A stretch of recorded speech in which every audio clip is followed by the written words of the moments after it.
اعوذ بالله من الشیطان الرجیم. بسم الله الرحمن الرحیم. اللهم صل علی محمد و آل محمد. دوستان عزیز، د خدای اصول و قوانینو کې ځنو ثوابونو فضیلت یو خاص زمان و مکان سره مختص دي.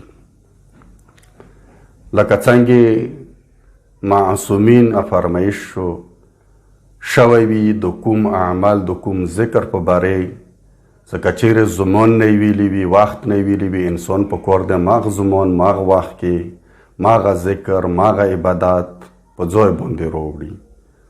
او کوم مکان نه ویلی دي چې مثلا د مکان کې د ځای کې که چیرې انسان دغه عبادت وکړلو ثواب و فضیلت زیات لري. خو خاص د شعبان میاشته دی، د شعبان اخیری شپې ورځې دي، څو ورځې بقي دي. دغو څو ورځو بقي شپنې په باره کې د امام علیه سلام د څه فرمایش کوي او څه سفارشات مؤمنینو ته کړي دي. فرمایش د کوي امام رضا علیه السلام څه دغو کومې بقي شپې ورځې دي په کور د انسان دغو شپو ورځو کې زیاته دعا وکړي. تو دا څه کومې ورځې ته نه تېرې شوي دي د هغو ورځو جبران وکړي. پس اولین ذکر و اولین د خدای اصولو و قوانینو کې څه امام طرف نه ذکر شوی دی هغه دغه ورځو کې دعا دی چې انسان په کار دی زیات دعا د څو ورځو کې وکړي. دویم ذکر انسان ته په کار دی چې دغه ورځو کې زیات استغفار وکړي، توبه وکړي. دریم ذکر څه کوم سفارش شوی دی هغه د تلاوت قرآن مجید چې انسان په کار دی د قرآن تلاوت زیات وکړي.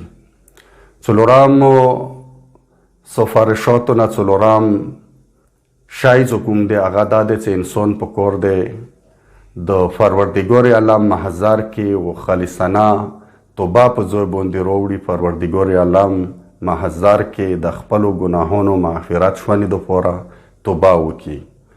پنځم سفارش څه کوم شوی دی څه کوم یو امانات هر قسم امانات د انسان گردن و وجود باندې وي په کار د هغه په ځای باندې راوړي.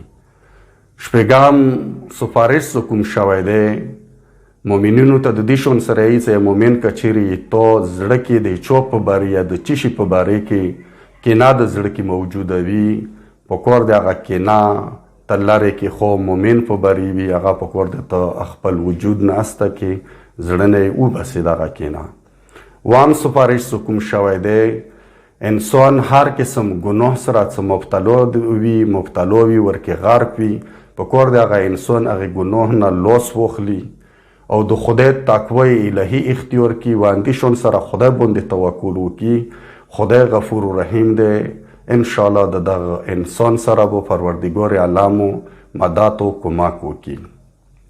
اتم سفارش څه کوم شوی دی هغه دغه دی چې دغو بقي ورځو کې انسان په کار دی دغې دعا څه څوره ذکر کولی شي. دغه دعا ذکر کې هغه دعا دغه دی چې اللهم ان لم تکن غفرت لنا فيما مضى من شعبان فاغفر لنا فيما بقي منه. یعنی دغه حدیث کې مفهوم دا دی چې دې شون سره فرمایش کوي چې انسان نه د شعبان میاشتې کومې ورځې چې تېرې شوي دي هغو ورځو کې انسان د پروردګار عالم محضر کې توبه ونه کړله، هغو ورځو نه یې پیدا نه واخیستله، هغه ورځو کې دغه انسان بخشش نشو، پروردګار عالم ته دغه التجا نه وکړله چې پروردګار ته د ما ګناهونه وبخښي. د کومې بقي ورځې چې دي دغو بقي ورځو کې انسان ته پکار دی چې د پروردګار عالم محضر کې خپل مغفرت وغواړي. انشاءالله امید دی چې دغه انسان صحیح طریقې سره چې د خدای دغو اصولو و قوانینو باندې څه عمل وکړي پروردګار عالم به د دغه انسان مددګار وګرځېږي. انشاءالله د دې ګناهونه به پروردګار عالم معاف کړي. چونکې دی وجنه امام علیه السلام د فرمایش کوي د دغو اتو شونو سفارش دی وجنه کوي چې چونکې اخیری ورځې د شعبان میاشتې دي تو دا څه یوې عظیمې میاشتې ته داخل شي، هغې عظیمې میاشتې دپاره دغه 8 شیان مقدمه وګرځېږي. تو دا څه مخلصانه او خالصانه د پروردګار عالم هغې عظیمې میاشتې ته دغه انسان داخل شي. والسلام علیکم ورحمة الله وبرکاته.